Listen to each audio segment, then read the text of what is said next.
उनके पुरखों को जबकि मौका मिला था तो उन्होंने मनुस्मृति लिखी थी जिसमें इंसान को इंसान से बांट दिया।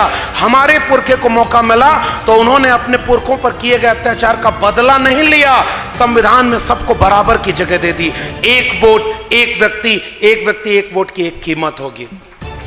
और फिर भी उन्हें अपनाने में आज भी ये भारत के लोग दिल बड़ा नहीं कर पाए।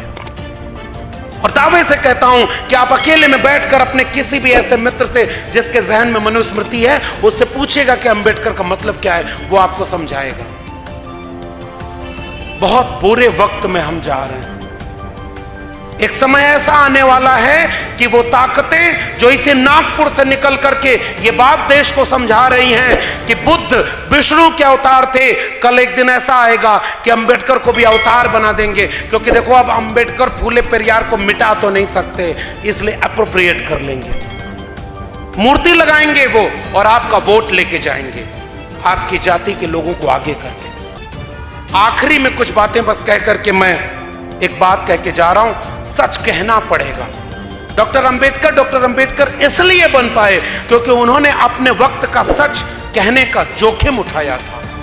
भले ही वो गोलमेज सम्मेलन हो, भले ही यहां की कोई सम्मेलन हो, आमने सामने बैठ करके साफ तौर पे कहते थे कि आप जो लड़ाई लड़ रहे वो हमारे लोगों की मुक्ति के लिए नहीं लड़ रहे।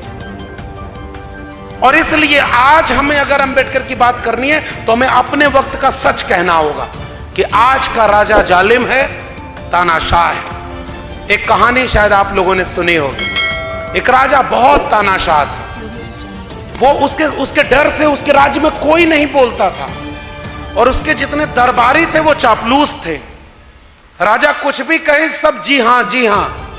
वो जैसे एक किस्सा है ना अकबर बिरबल का, कि बिरबल को बुलाकर अकबर ने कहा कि बैगन बड़ा भला है, तो बिरबल ने कहा हां सरकार, सिर पर ताज धरा है।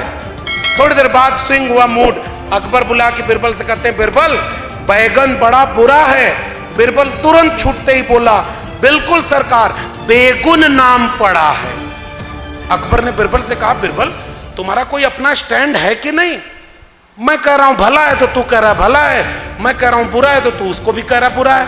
बिरबल पलट के बोलता है सरकार मैं बैगन की नौकरी थोड़ी ही करता हूं।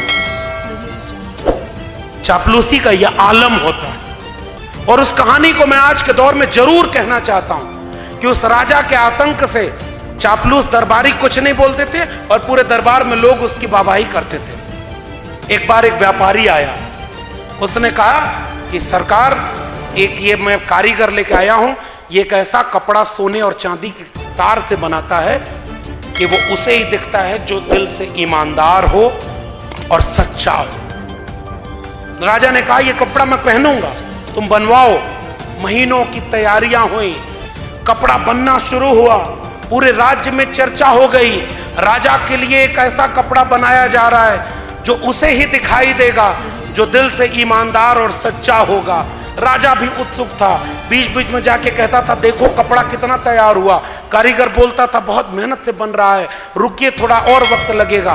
कुछ दिन बाद कपड़ा तैयार हुआ, राजा वो कपड़ा पहना और पूरे शहर में घूमने निकल गया।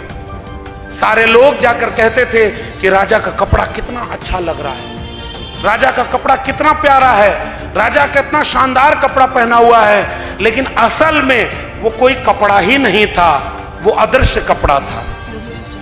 और पूरे राज्य में राजा ऐसे ही घूमते चला गया, क्योंकि राज्य को ही उसने चापलूसों का अड्डा बना रखा था। वो तानाशाह जिसके खिलाफ कोई सच नहीं बोल सकता था, अपने राज्य के दरबार के आखिरी छोर पर पहुंचता है। एक छोटा सा बच्चा उस राजा को देखकर चीख पड़ता है, ये राजा तो नंगा जा रहा है। वो अकेला बच्चा सच बोला, क्योंकि बाकी लोग या तो चापलूस बन गए थे या उसके जुल्म से तानाशाह से डर गए। और राजा नंगा है ये बात कहने वाला एक छोटा सा बच्चा था।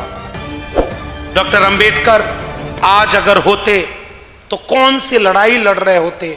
मेरे लिए अंबेडकर को याद करने का अर्थ यहां से, आज अगर डॉक्टर अंबेडकर होते तो नई शिक्षा नीति 2020 के तहत इस देश के सरकारी शिक्षक सरकारी कर्मचारी सरकारी स्कूल कॉलेज विश्वविद्यालय को प्राइवेट हाथों में बेचे जाने के खिलाफ आंदोलन में सबसे आगे खड़े होते।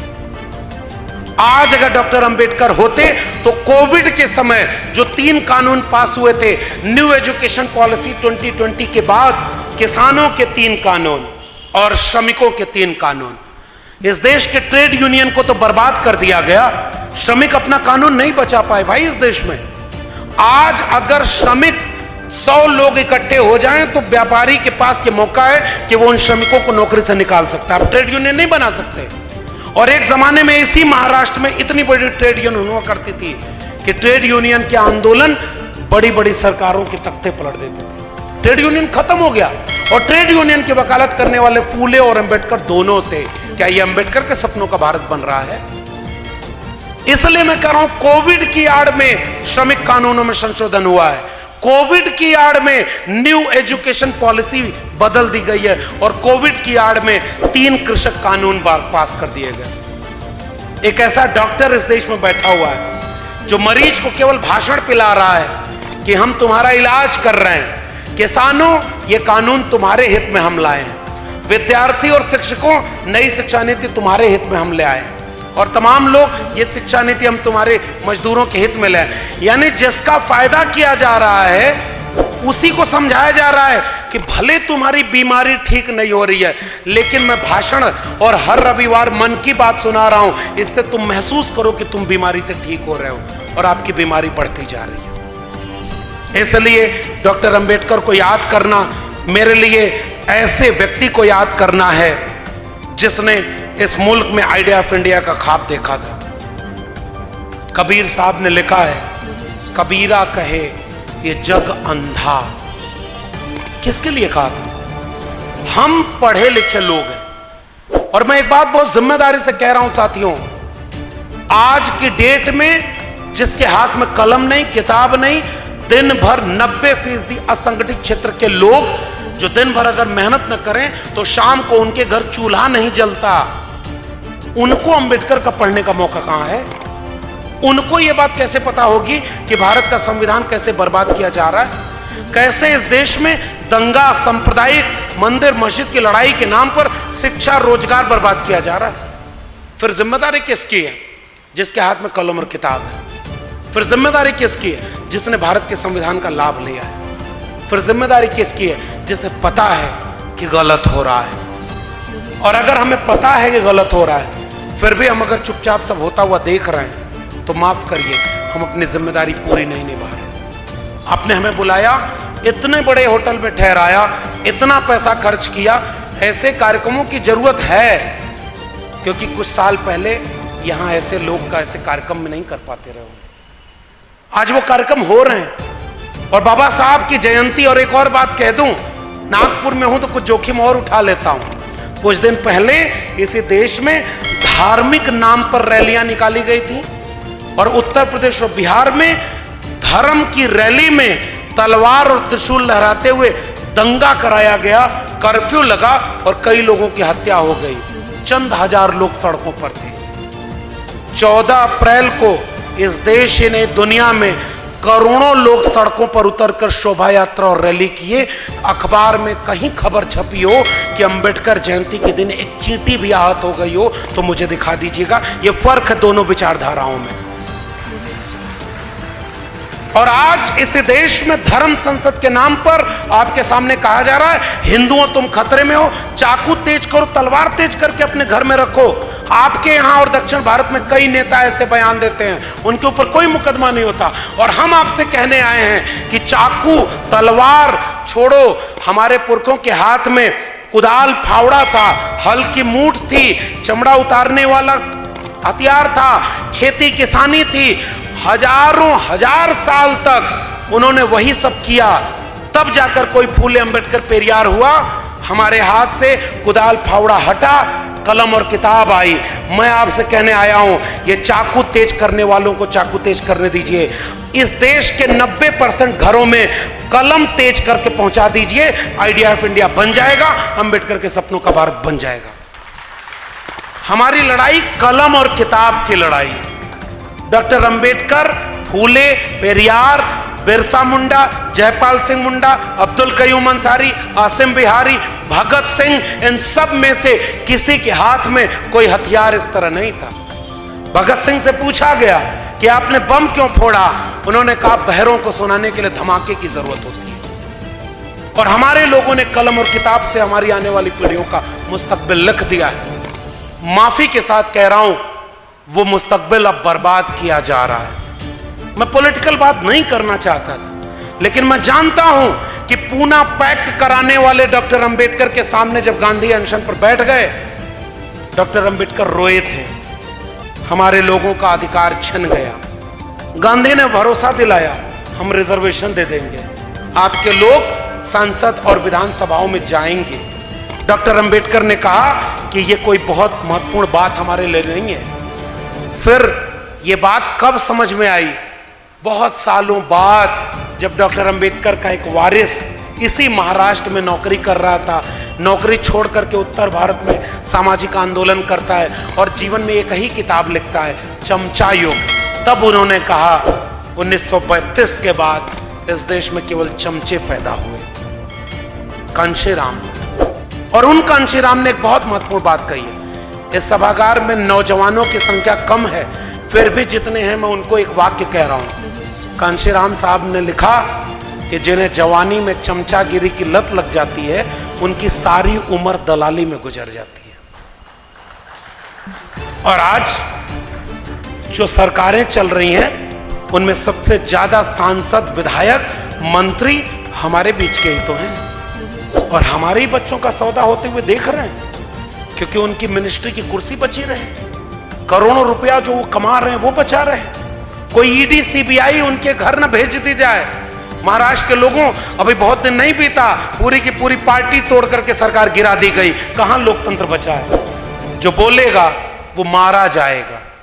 अभी उत्तर प्रदेश में खुलेआम पुलिस की कस्टडी में गोली मारी जा रही है। और वहां पर एक फकीर कबीर साहब ने एक दोहा लिखा है, मन न रंगाए रंगाए जोगी कपड़ा। और जब मैं जोगी कह रहा हूं तो इसका वास्ता किसी भी प्रदेश के मुख्यमंत्री से नहीं है। ये डिस्क्लेमर है। मन न रंगाए रंगाए जोगी कपड़ा, आसन मार मंदिर में बैठे, ब्रह्म छोड़ पूजन लागे पथरा। और दढ़िया बढ़ाए और बरवा मुड़ाए और दढ़िया बढ़ाए, जोगी हो गई ना बकरा। और मन नाम रंगाए रंगाए जोगी कपड़ा। ये कबीर साहब ने किसके लिए कहा था? एक वक्त आएगा जब लोग, हमारे यहाँ का एक गाना चलता है ना, कि वो कह गए सिया से ऐसा कलयुग आएगा, हंस चुगेगा दाना दुन का, कौवा मोती खाएगा। और आज आपके लोग अपनी नौकरी बचाने और तमाम चीजों को लेकर के अपने चीजों का सौदा कर रहे हैं। और इसलिए मैं कह रहा हूं कि हमें इस बात को सच तो बोलना होगा ना भाई, कि आखिर में वो सारी चीजें कौन लोग कर रहे हैं। और उस योगी की बात मैं क्यों कर रहा हूं? उत्तर प्रदेश में शिक्षक भर्ती घोटाले के लिए जो विद्यार्थी आंदोलन कर रहे थे, उनके ऊपर लाठी चलवाई गई, मुकदमा किया गया। और जो शिक्षा मांग रहा है उसको जेल डाला जा रहा है। और जो कांवड़ होने जा रहा है उसके ऊपर हेलीकॉप्टर से फूलों की बारिश की जा रही है। इसी दिन रात के लिए आपने इन्हें मुख्यमंत्री चुना या हमने चुना? और जो लोग अब इस मुल्क का निजाम बन के बैठे, उनकी तो बातें ही क्या करना। डिग्री तक उनकी सच्ची नहीं है, उनकी बातों में कितनी सच्चाई होगी मुझे पता नहीं। और इसलिए मैं एक बात कह रहा हूं, ये लोग बहुत मेहनत करते हुए दिखते हैं। उनके भक्त कहते हैं कि अरे भाई प्रधानमंत्री जी 18 घंटे काम करते हैं, दिन रात मेहनत करते हैं। एक बार जंगल के जानवरों ने मिलकर बंदर को अपना राजा चुन लिया। मैं भाई साहित्य का विद्यार्थियों तो किस्सा कहानी सुना रहा हूं, इसका किसी भी जीवित या मृत व्यक्ति से कोई संबंध नहीं है। बंदरों को राजा चुन लिया। एक शिकारी आया, एक पशु के बच्चे को उठा के लेके भाग गया। वो पशु आकर राजा के सामने कह रहा है कि भाई न्याय करो। कहा क्या हुआ? कहा कि बच्चे को वो उठा ले गया, आपने कहा था आपके राज्य में जुल्म नहीं होगा। बंदर इस डाल से उस डाल कूदना शुरू कर देता है। वो कहती है, वो लोमड़ी कहती है कि भाई मेरे बच्चे को बचाओ। तो बंदर कहता बिल्कुल रुको, अभी मैं मेहनत करता हूं। फिर उस डाल से इस डाल, इस डाल से उस डाल, पूरा कंटिन्यू दौड़ता रहा। थोड़ी देर बाद वो लोमड़ी पूछती है कि अरे आप न्याय कैसे करोगे? कब बंदर बोलता है न्याय की बात छोड़ो, मेरी मेहनत में कोई कमी रह गई हो तो बताओ। ये 18-18 घंटे जागने वाले लोग पीढ़ी दर पीढ़ी आपके बच्चों को सुलाने के लिए उनका हक अधिकार बेच रहे हैं। केवल यही बात मैं कहने आया हूं।